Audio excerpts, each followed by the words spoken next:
दोस्तों, आप सभी को नमस्ते। दोस्तों, उम्मीद करती हूँ आप सब ठीक होंगे। दोस्तों, आज है कबीर का अगला पद।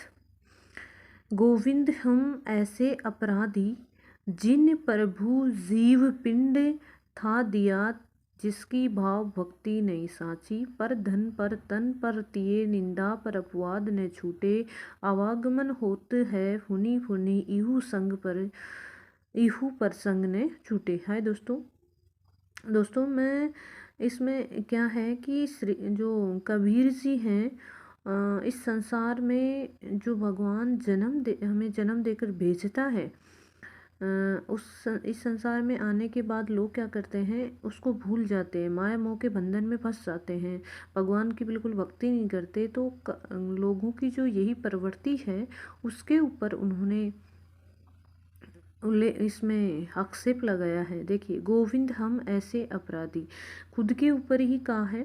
गोविंद, हे प्रभु, हे परमात्मा, हम ऐसे अपराधी का हमारा जितना अपराधी इस संसार में कोई नहीं हुआ है, कि हम सबसे बड़े अपराधी हैं।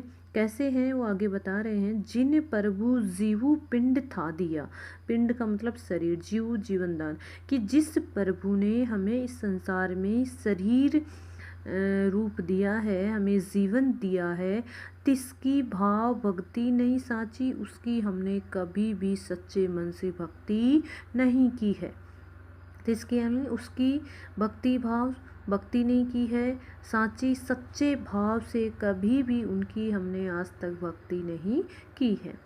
पर धन पराये धन, पर तन शरीर, पर तिये पर दूसरे लोगों की निंदा पर अपवाद न छूटे। मेरे मन में ऐसे अपराध बसे हुए हैं कि दूसरों के धन, दूसरों के शरीर, दूसरों व्यक्तियों के बारे में घोर निंदा करना, ये सबसे बड़ा अपवाद मेरे हृदय में बसा हुआ है। अर्थात ऐसे घोर अपराध मेरे से छूट ही नहीं रहे हैं। अर्थात कबीर यहाँ पर कह रहे हैं कि संसार में जो प्रभु शरीर रूप देकर हमें इस संसार में भेजता है, उसकी लोग आने के बाद में उसे भूल जाते हैं।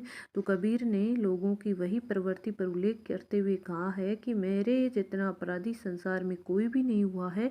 जिस प्रभु ने ये शरीर हमें दिया है, उसकी हम सच्चे भाव से कभी भक्ति नहीं करते हैं, और हमेशा दूसरों के धन की, दूसरों की व्यक्तियों की हमेशा बुराइयां करते रहते हैं। आवागमन होता है फुनी फुनी, इहू पर संग न छूटे।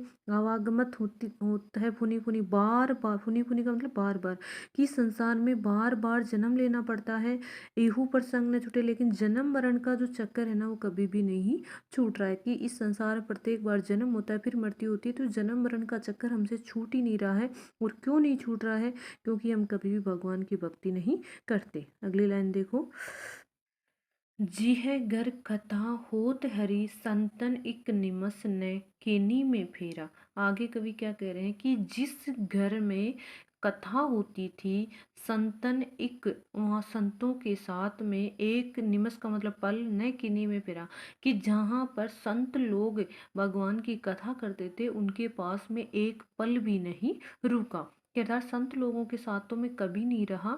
लंपट लालची चोर धूत मूर्ख मतवारे, तीन संगी सदा बसेरा, कि मेरे संसार में तीन प्रकार के साथी रहे हैं। लालची चोर मूर्ख लोगों के साथ में रहता हूँ। दया धर्म और गुरु की सेवा ए सुपंत्री नाही, सुपंत्री का मतलब सुपुत्र की तरह, कि इस संसार में दूसरे लोगों के प्रति दया का भाव, धर्म करना और गुरु की सेवा करना, ऐसे गुरु की सेवा ऐसे सुपुत्र की तरह मैंने आज तक नहीं की है। कि सुपुत्र की तरह मैं कभी भी मैंने गुरु की सेवा नहीं की है, ना दूसरों के प्रति दया की है, और ना ही कोई धार्मिक कार्य किया है।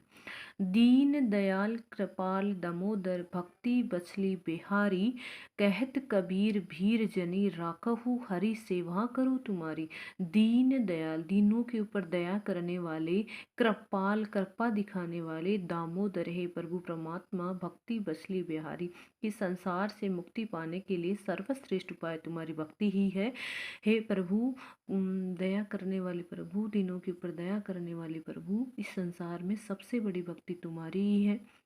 कहत कबीर, कबीर जी कह रहे हैं, भीड़ जनी राको हरि सेवा करो तुम्हारी, कि इस भीड़ भरे संसार के अंतर्गत हे प्रभु मैं हमेशा तुम्हारी सेवा करने के लिए तैयार हूँ। मुझे ऐसा वरदान दो कि मैं हमेशा तुम्हारी सेवा करता रहूँ, इस संसार के जो अलग कार्य हैं उनमें ध्यान नहीं दूँ। कबीर इस अलंकार, इसमें कौन सा अलंकार है? एक तो अनुप्रास अलंकार तो है ही, आप खुद इसमें देख सकते हो। देखो, दीन दयाल कृपाल दामोदर में दय वर्ण की आवृत्ति हो रही है, तो अनुप्रास अलंकार है, सीधा सा अलंकार है। जहाँ कोई भी अलंकार नहीं होता तो ये एक अलंकार तो हो ही जाता है।